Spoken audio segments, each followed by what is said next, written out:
السلام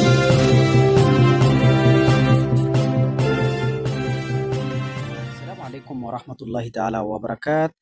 طاب الله مساءكم بكل خير، الرحمة والمغفرة لشهدائنا الأبرار وعاجل الشفاء للجرحى والمصابين، وعودا حميدا للموجودين، سائلين المولى عز وجل أن ينصر الشعب السوداني. جيناكم بفيديو جديد للراكز بسيونيت. طبعا يتكلم عن الحاصل شنو في مصفاة الجيل، وأنه في انتشار الجيش حول المصفاة، وفي تقدم في عدة محاور، لكن في تقدم جبل أولياء، وكذلك آه، صحة وصول الجيش إلى مدني كذلك. كده كنا نسمع تفاصيل المقطع. السلام عليكم ورحمة الله تعالى وبركاته. اللهم صل وسلم على سيدنا محمد عليه أفضل الصلاة وأتم التسليم. يا جماعة شير، يا جماعة شير، يا جماعة شير، يا جماعة شير. انتشر مقطع بتاع اوديو كاتبين الباشمهندس ياسر قال لكم دخلنا المصر. اسمعوا الكلام ده كويس. احنا المقاطع دي رغبناها بقت بتطلع مجرد ما الجيش يتقدم في اتجاه، المقاطع دي بتطلع.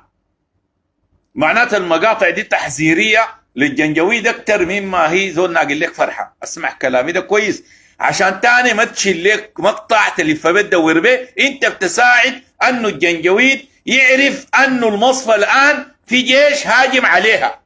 دي الرساله بتاعت المقطع اللي انا بفسرها، لانه لسه الجيش ما دخل مصفى ولا كلام ده طلس. معناتها المقاطع دي ما اول مره ولا ثاني مره، دي مقاطع كميه كانت بتطلع. مجرد ما الجيش يتحرك مكان ما في زول بيكون عارف، فجاه يطلع لك يقول لك ده الدكتور فلان المهندس. يا جماعه شير، يا جماعه شير، شير يا جماعه عشان الصفحه. ده الدكتور فلان، ده المهندس فلان قال لك الجيش في المصفى. الرساله دي ما عليك انت، الرساله دي للفزع بتاع الجنجويد، للناس عشان يعرفوا انه في جيش جايون، عشان الجنجويد يخلي باله في المصفى. عشان المهم رساله للجنجويد. تفاصيل شنو؟ نحن بس الرساله دي بيستفيد منها الجنجويد اكثر من فائدتك انت. كونك انت شلك بمقطع تلف بيه هو كده انت بتستفيد شنو؟ ما عندك فيه فائده. الزول اللي بيشيل الكلام ده، المقطع ده سجله زول من المنطقه اللي اتحرك منها الجيش، من المنطقه اللي اتحرك منها الجيش كشفره. الجيش وصل المصفى، معناته الجيش جايكم في المصفى. انا بفهمها كده، ما بقت الشغله بقت ما عندها طعم. عشان كده تاني مقطع تسجيل بتاع صوت ما تشيلوا تلفريه. الجابوا ليك ده وقفوا طوالي وحاسبوا، ده معناته جنجويدي. اللي بيجيب لك مقطع بتاع صوت يقول لك كلام ما حاصل، ده معناته جنجويدي.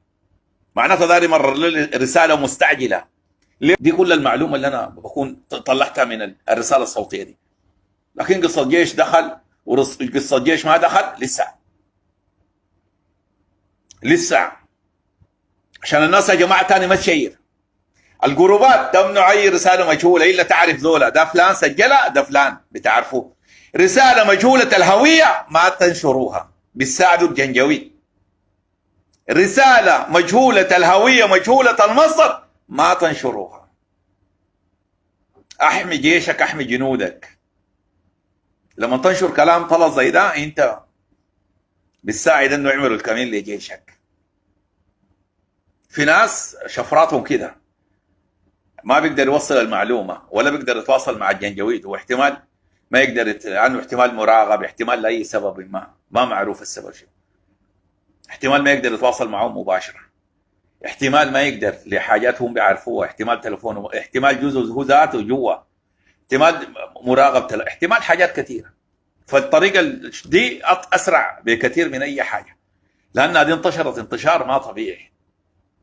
جروبات كلها، الدنيا كلها ما عدت لها ربع ساعه، الميديا كلها الرساله جات 6 مرات لافها.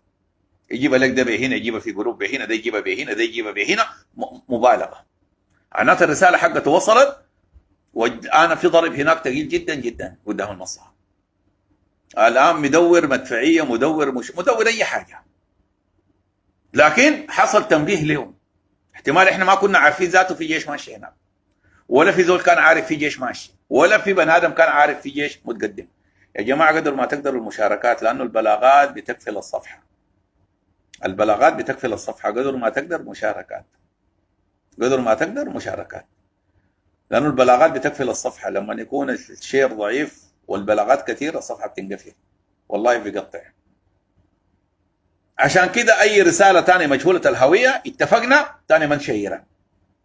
وانا اديتك قلت لك لا في مصفى دخل جوا وسيطر ولا كلام زي ده كله شغل بتاع اعلام بتاع ميديا دايرين يوصلوا رساله محدده. والكلام ده حصل لنا في مناطق كثيره. مدني والمدني قالوا جوا جيش، مدني قالوا جوا جيش، مدني دي عشان يقولوا للناس مدني الجيش متقدم عليكم. مدني جوا جيش عشان يقولوا في بيكا برضه، بيكا امس، بيكا استلم الجيش، بيكا استلم الجيش، بيكا عاملين لهم صفحه باسم الفدائي فرحات، صفحه ثانيه دي ما حقت فرحات. دي ما حقت فرحات ولا العمده، خش شوف الصفحه متابعينها كم وفيها كم، انت بتعرفها حقت فرحات ولا لا؟ بيكا بيكا بيكا معناته الزول داري يوصل رساله انه يا ناس بيكا الجيش جايكم على بيكا.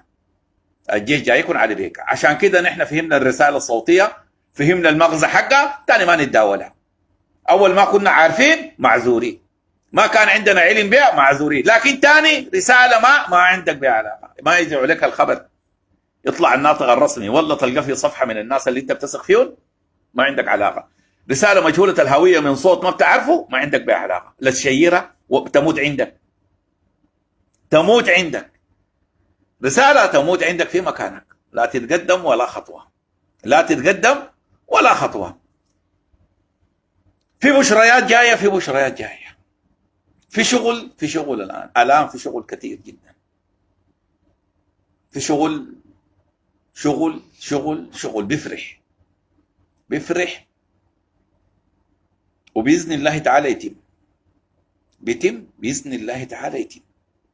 دعواتك للجيش، دعواتك للجيش في شغل وفي فرح وفي بشريات وفي خير في كل المحاور. عشان الجنجويدي ما يخد وين، لكن كل المحاور في حركة. والشيء الطيران ما وقف، المدفعية ما وقفت، الزيادة حيكون المشاة في كل السودان. ما خلاص الخيار بقى واضح والقصة بقت واضحة. القصة لا إغاثة ولا القصة حقوق إنسان ولا القصة تفتيت السودان، القصة تركيع السودان، القصة تدمير الجيش السوداني، القصة تفتيتنا. شغلة بقت واضحة، ما محتاجة زول يجي يراهن على مجتمع دولي، ولا محتاجة زول يقول لك خلينا نجرب. احنا نمشي نجرب والناس ديل حيدونا ضمانات والناس ديل معانا كويسين. ما في الكلام ده كله، ما في. لا معاك كويسين ولا معاك، دارين منك حاجات عملت عليهم، ما عملت عليهم ما بخلوك. بيدون حاجة يضرونا ما بيقدروا يضرونا، عندهم حاجة ما عندهم، كلهم باقي لهم شهرين. إدارة أمريكا باقي لها شهرين، السياسات الجاية عشان تترتب داير لها شهور. ما في زول بيعمل لك. الآن هم بيسابقوا الزمن، دارين يعملوا لهم خميرة بالنسبة للمسؤولين الأمريكان وديلك، وبيرشفون قروش حديد عشان يتم الشغل ده، والشغل ده ما بيتم إلا على جثثنا. لا سويسرا ولا غير سويسرا، ولا تحلموا يا أحزاب ولا في الحلم، طالما الشعب السوداني ما داير سويسرا. إذا ما في سويسرا لا تقولوا آخر فرصة ولا ما آخر فرصة، طز فيكم وفي العلمكم. ما في حاجة اسمها آخر فرصة، احنا فرصنا كثيرة، انتوا بالنسبة لكم آخر فرصة. حزب الأمة بيطلع بيقول لك آخر فرصة، احنا ما عندنا انتوا ليكم انتوا آخر فرصة عشان تاكلوا وتسرقوا وتنهبوا عشان تجوا راجعين. احنا عندنا فرصنا ما شاء الله قدام عيننا بيدنا، ناكل بيدنا لما نشبع. لا عندنا آخر فرصة لا عندنا أول فرصة، كلها فرص بالنسبة لنا وكلها نجاحات وكلها انتصارات وكلها وحدة وكلها سودان جميل، سودان شفاف، سودان حاجة روعة، سودان وحدة وطنية. وقسم بالله العلي العظيم امس في التيك توك معانا ناس المشتركة يا جماعة، اقسم بالله العظيم احنا جوانا محبة وجوانا سلام وجوانا أمن، بقت حكاية ما طبيعية. الكلام اللي بيقولوا فيه ناس المشتركة ده الكلام بيمثل الشعب السوداني، ما يخوفوك، ما يدخلوك في طلس في نفاق، ما يسوقوك في حاجات انت ما عارفها. الآن الشعب السوداني أقوى بطرابته، الآن الشعب السوداني أروع وأجمل، الشعب السوداني أوعى، الشعب السوداني استوعب الدرس. الآن الشعب السوداني ناجح بدرجة بتاعت امتياز مع مرتبة الشرف في الوحدة الوطنية، في الوطن، في المحبة، في السلام الحقيقي، السلام الغير مشترى، السلام الغير مشترى، الغير مدفوع القيمة، السلام الما فيه وانت وزير انا وزير، السلام المافي وانت 700 انا 700. السلام الطبيعي البدون اي املاءات.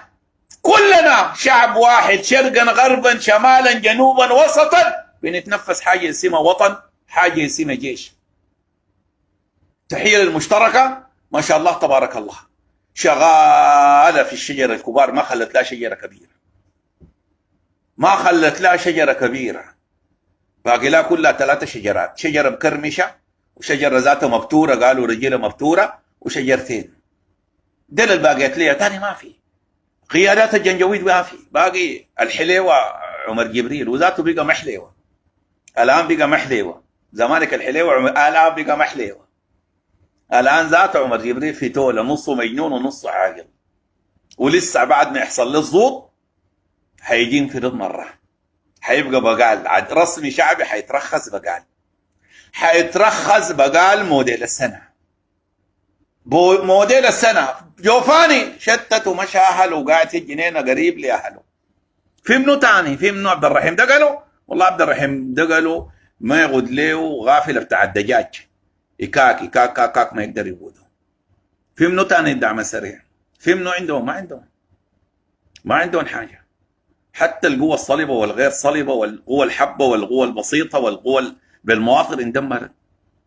الايام اللي فاتت المسيرات اشتغلت، قلت لك الانتحارية اشتغلت شغل بشع، المدافع الجديدة اشتغلت، وفي عدة جديدة الليلة مبالغة، وفي شغل كبير، تقدمات عديد في كل المناطق. يعني ما في حاجة الناس تخاف، وما في حاجة الناس تركع، وما في حاجة الناس تبيع، وما في حاجة الناس ترفع يدين، وما في حاجة الناس تنداس.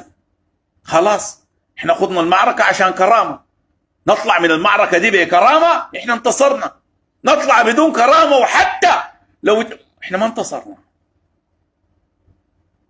عشان كده ما في سبب يخلينا نحن ندنقل راسنا لتحت، احنا نرفع راسنا. انت سوداني، انت عندك جيش.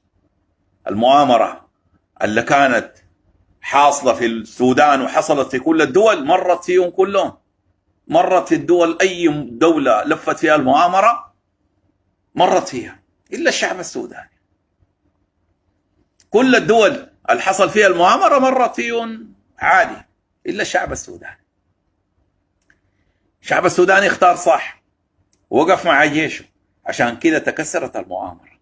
لو كان الشعب السوداني زي الشعوب الثانية كان قطيع وكان بيمشي مع بواقي المستعمر، كنا خسرنا دولة وخسرنا جيش. في نهاية الفيديو ما تنسوا تدعوا الله سبحانه وتعالى أن ينصر الشعب السوداني ونشوف وطننا محرر من ميليشيات الجنجويد ومن المرتزقة والمتعاونين، والناس ترجع إلى وطنها سالمين غانمين. إذا ما كنت مشترك في القناة فضلا وليس أمرنا، اعمل لنا اشتراك في القناة وعمل لايك وشير. إلى أن نلتقي في مقطع آخر.